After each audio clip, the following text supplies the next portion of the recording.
Phoenix Books presents Chance by Robert B. Parker.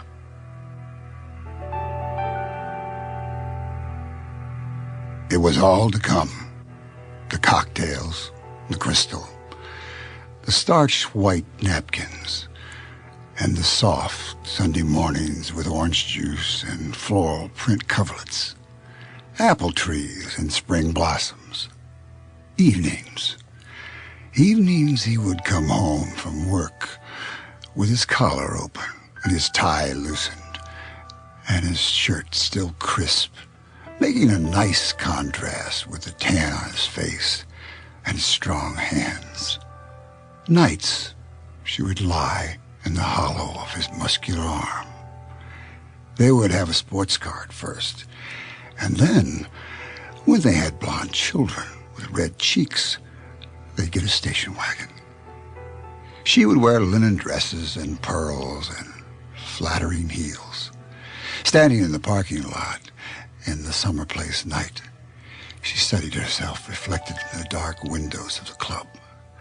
Her red hair was pulled back and tied with a blue ribbon. She wore a pair of white shorts and a blue sleeveless tee and dark loafers with no socks.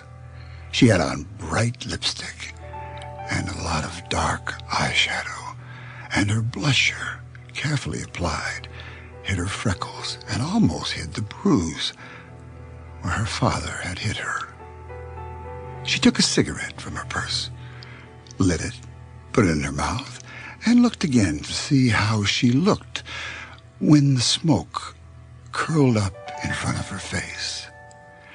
There were mercury vapor security lights just under the eaves of the club, and their lights gave the rows of parked cars an otherworldly gleam. When the club door opened, she could hear the dense racket of the band and the crowd, and she could smell the booze and the sweet, pungent marijuana smoke. She unwrapped a stick of blackjack chewing gum, folded it into her mouth, and chewed it soft. She loved the way she looked chewing gum while the cigarette bobbed in her lips and the plume of its vapor made little figures in the air. He might be in there tonight, and he'd find her and force his way through the crowd, moving easily as strong men do where others struggle. There'd be no need to speak. She'd know it. Sample complete. Ready to continue?